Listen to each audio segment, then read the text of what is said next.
Good afternoon, sports fans, and welcome to the only Cal TV show that's currently on the bubble. I'm Dan Fiedler. I'm Shira Chung. And today you're going back and forth.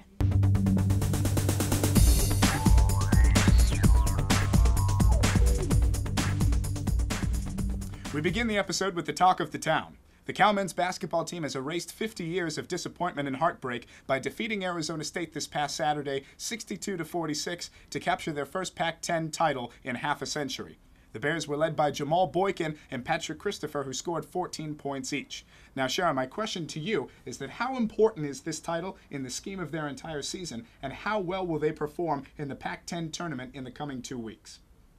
Well, Dan, I think that winning this title was definitely important for them. It boosts their morale, and it gives them confidence going into the Pac-10 tournament, like that they can really win this. They've beaten every single team in the conference at least once.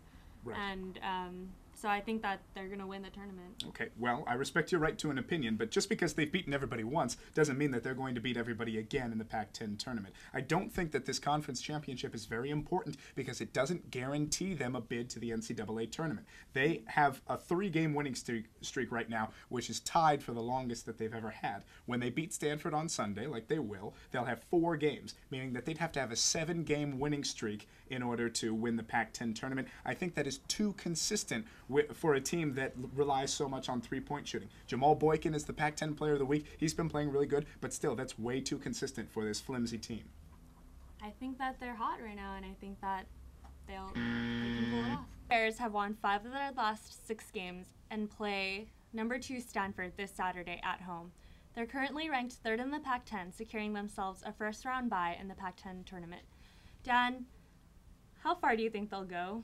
Well, Shara, I'm very impressed with what I've seen from this Bears team in the past 5 of the 6 games. They seem to be coming together. Because they're such a young team, there were a little bit of growing pains there at the beginning of the season. But now, they've won 5 of their last 6, like you said, and it's likely that they'll face Oregon in the first round, or I guess technically the second round of the Pac-10 tournament, a team that they've beaten twice, and really they do a good job of beating teams that are below them. So even if it's not Oregon, I think that they're going to get past that first round, and they'll probably meet UCLA in the second round.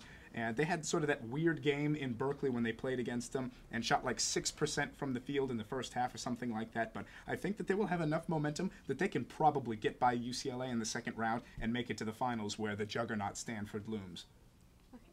Okay, I disagree with you. I think even if the Bears can make it past the first round and beat Oregon, there's no way that they can beat UCLA. They're too young. They're a mostly freshman team, and they're not used to this. Oh, but these are college girls now. They've had a little bit of time to get used to the game. I wouldn't put it past them. Now, the men's basketball national landscape took a drastic change as well this past week, as number 1 Kansas, number 2 Kentucky, and number 3 Purdue all lost their games and were dropped from the top spots. Previously, number 4 Syracuse is now on top of the national scene. So, Shira, is this a victim of them being very good or just being very lucky? Then I think that Syracuse definitely is a victim of good luck.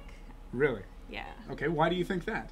I think that they propelled themselves to number 1 only because Kentucky, Kansas, and Purdue lost. Alrighty, well, I've really got to disagree with you there, Shira. This is a legitimate number 1 team. They've got Wesley Johnson, who's an athletic freak at 6'7", and he's scoring 16 points a game. And Jim Boeheim has been magnificent as their coach this year. He's putting a zone that really suffocates other teams and forces them to take really tough shots. And if you've got that combination of athleticism on offense and a really, really sound defensive structure, that's a recipe for hoisting the nets, or bringing the nets down, I should say, in the beginning of April. So do you think that they could beat number 2 Kansas right now? Absolutely. Not a doubt in my mind.